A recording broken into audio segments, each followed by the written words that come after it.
Ramai jadi omongan para investor, saham telco blue chip ini turun double digit mencapai minus 11% dalam waktu 1 minggu terakhir. Usul punya usut, aksi jual ternyata dilakukan oleh asing nih, yang katanya kurang puas dengan growth penjualan di bawah 2%. Meskipun terbilang kecil, tapi menurut saya growth tetaplah growth ya. Nah, kalau udah begini, apakah penurunan harga saham yang terkesan berlebihan ini merupakan berkah kesempatan buat investor di bulan Ramadan? Yuk tonton video ini terus sampai selesai.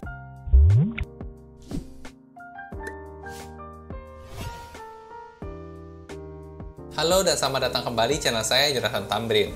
Buat teman-teman yang baru pertama kali nonton, di channel ini saya sharing hal-hal seputar saham dari sudut pandang fundamental. Ada analisa saham, ada mindset investasi, dan ada update berita terkini. Jadi buat teman-teman investor boleh banget nih, diklik tombol subscribe dan nyalakan lonceng notifikasinya biar nggak ketinggalan update-update video berikutnya. Di video kali ini, saya mau sharing hasil analisa fundamental dan valuasi dari saham Telkom, update kuartal 4 tahun 2023. Nah, mumpung masih hot, seperti apa sih update kondisi fundamentalnya dan bagaimana prospek harga sahamnya? Yuk langsung kita lihat aja pembahasannya. Oke, sekarang kita bakal coba bedah kondisi fundamental dan valuasi saham Telkom. Nah, buat analisanya, saya akan gunakan file RDFA ya. Buat teman-teman yang belum tahu, RDFA merupakan singkatan dari Rekap Data Fundamental Emiten. File ini merupakan file Excel yang saya buat sendiri untuk memudahkan saya menganalisa saham tentunya. Berisi rekap data fundamental inti lengkap semua emiten dalam waktu 10 tahun terakhir. Nah, buat teman-teman yang mungkin tertarik sama filenya, untuk detailnya nanti bisa cek di belakang ya. Sekarang kita mau pakai buat analisa saham Telkom dulu. Nah, buat mulai analisanya, kita tinggal ganti aja kode saham di sini sama kode saham yang mau kita analisa, yaitu Telkom ya, TLKM. Nah, setelah di enter, maka langsung muncul ya semua data fundamental inti dalam waktu tren 10 tahun terakhir nih. Dan semua angkanya sudah dalam miliar rupiah ya. Jadi kita gampang kalau kita mau compare dengan kinerja tahun-tahun sebelumnya.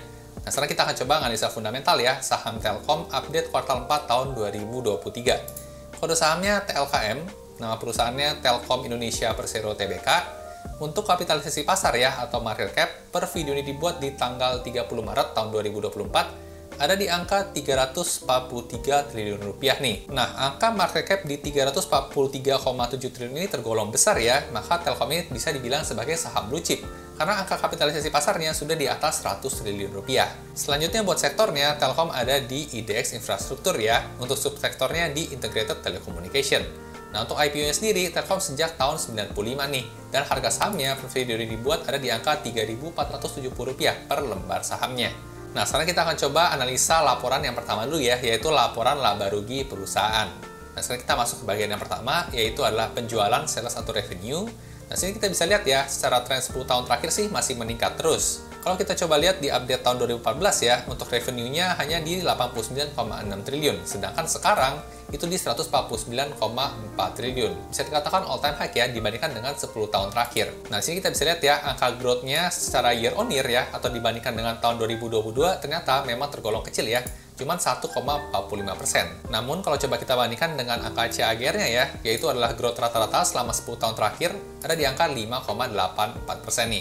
Nah, katanya sih yang menyebabkan harga Telkom turun lumayan jauh ya dalam waktu seminggu terakhir ini ya gara-gara perkembangan atau growth sales ini nih, yang tidak mencapai ekspektasi asing ya, yang di kisaran 2%-an. Tapi kalau kita coba telisik lagi ya, untuk angka di tahun 2023 ini tergolong all time high low di 149,4 triliun rupiah. Nah, jadi sekilas menurut saya sih masih bagus ya, untuk revenue-nya nggak ada masalah, tidak mengalami penurunan, meskipun memang sedikit terkesan agak stagnan ya.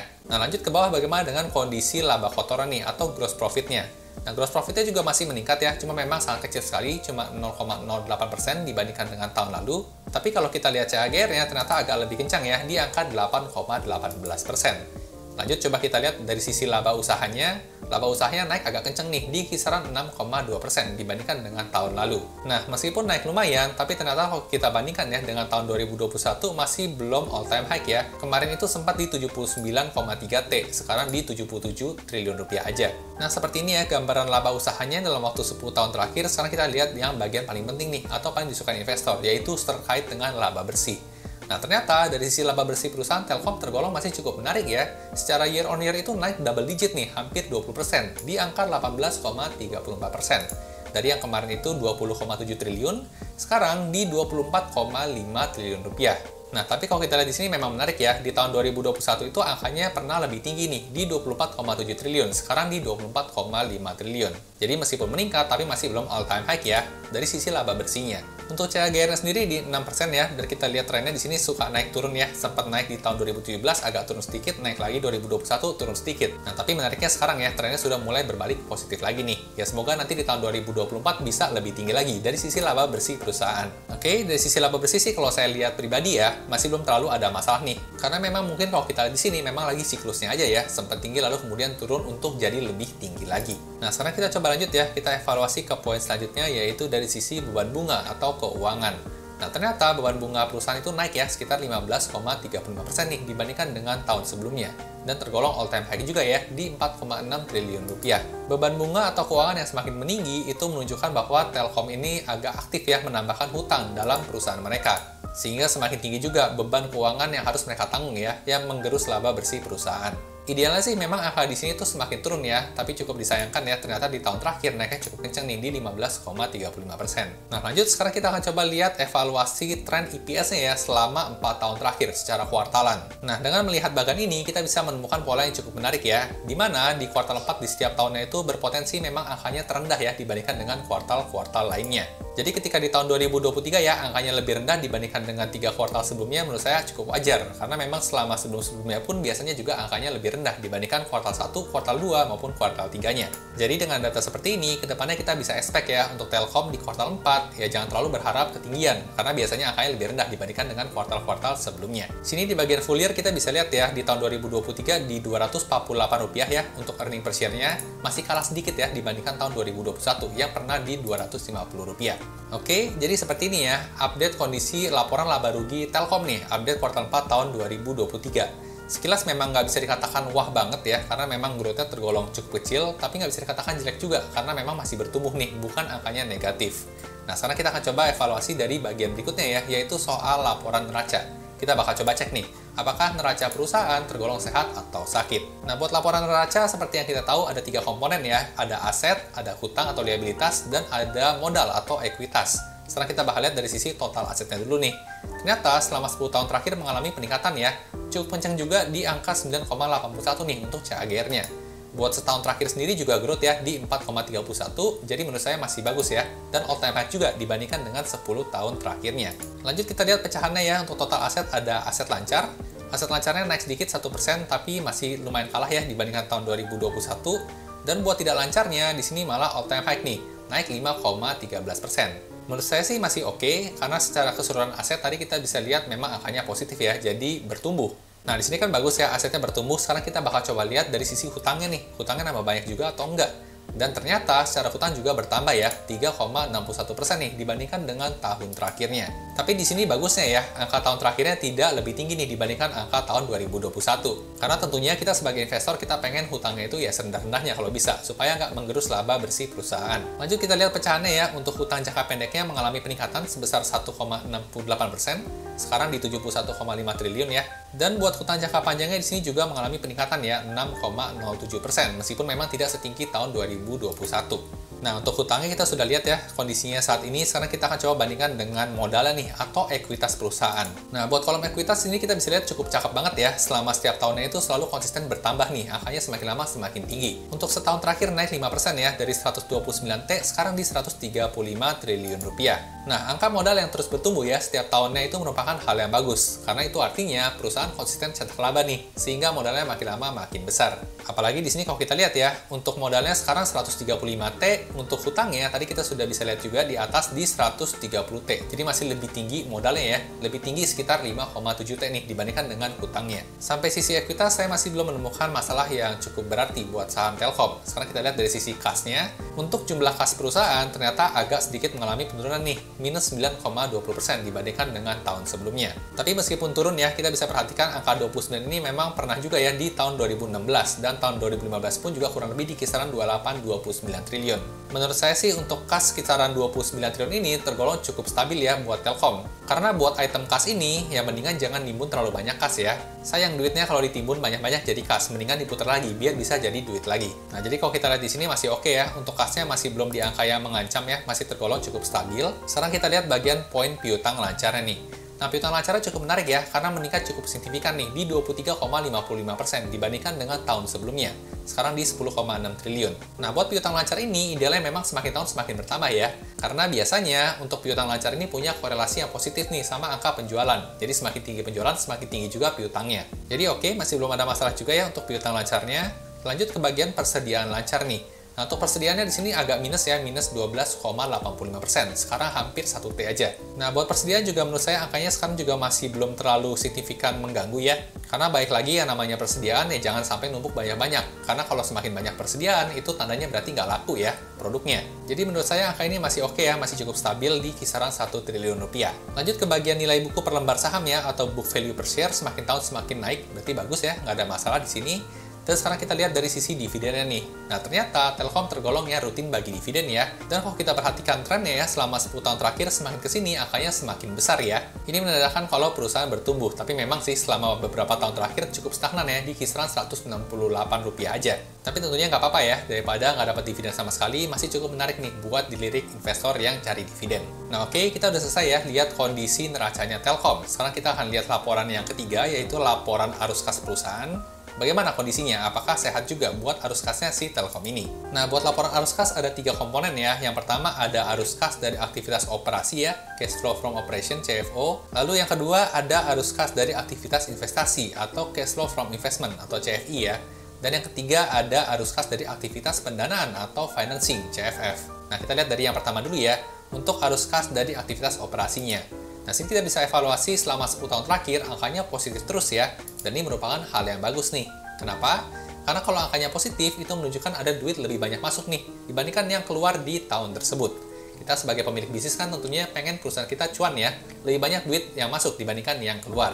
Jadi buat Telkom, untuk arus kas CFO-nya tergolong ideal nih, angkanya positif terus dan lumayan gede-gede. Lanjut, bagaimana dengan kondisi CFI-nya ya? Kita bisa lihat selama 10 tahun terakhir, angkanya negatif terus nih. Dan ini juga merupakan hal yang bagus ya. Karena kalau CFI-nya negatif, berarti ada duit yang keluar lebih banyak ya, buat aktivitas investasi. Seperti yang kita tahu, tujuan untuk investasi itu kan baik ya, memberikan keuntungan buat perusahaan di masa mendatang. Jadi untuk CFI Telkom ini tergolong ideal juga nih, selama 10 tahun terakhir angkanya negatif terus. Lanjut ke bagian yang ketiga ya, yaitu CFF atau financing. Selama 10 tahun terakhir sih juga konsisten angkanya negatif ya, dan ini juga merupakan hal yang bagus nih. Karena kalau angka CFF-nya negatif, itu berarti tandanya perusahaan lebih banyak keluar duit nih buat lunasin hutang atau bagi dividen. Dan kita bisa lihat ya, semakin kesini angkanya kayaknya semakin gede. Jadi ini merupakan hal yang cukup ideal juga ya buat Telkom CFF-nya. Oke, jadi sampai sejauh ini nggak ada masalah ya. Buat arus kasnya Telkom malah tergolong cukup ideal. Nah, sekarang kita akan lihat bagaimana kondisi rasio-rasio keuangan perusahaan nih. Nah, kita akan masuk ke bagian yang pertama ya, ada profitability margin. Yang biru tua ini margin laba kotor ya, atau gross profit margin. Yang biru agak muda ini adalah OPM atau operating profit margin, dan yang paling muda adalah net profit margin ya, selama 10 tahun terakhir. Nah, di sini kita bisa lihat ya, trennya khususnya yang margin laba bersih selama 10 tahun terakhir memang angkanya kurang lebih konsisten ya, di kisaran 14-17% aja. Ya, menurut saya masih cukup bisa dipahami ya, karena bisnis telekomunikasi khususnya Telkom, salah satu penjualannya adalah menjual pulsa ya. Jadi memang pulsa ini juga nggak bisa tinggi-tinggi marginnya. Nah, kita ambil contoh di tahun 2023 ini ya. Misalnya si Telkom ini menjual pulsa yang harganya 100.000. Nah, ternyata di sini kalau kita lihat ya, untuk menjual pulsa 100.000 itu ada beban bahan baku. Setelah dikurangi beban bahan baku, cuannya sisa 67.000 nih. Lalu kemudian ada juga beban operasional ya, seperti contohnya beban marketing, beban karyawan, beban sewa gedung, dan sebagainya.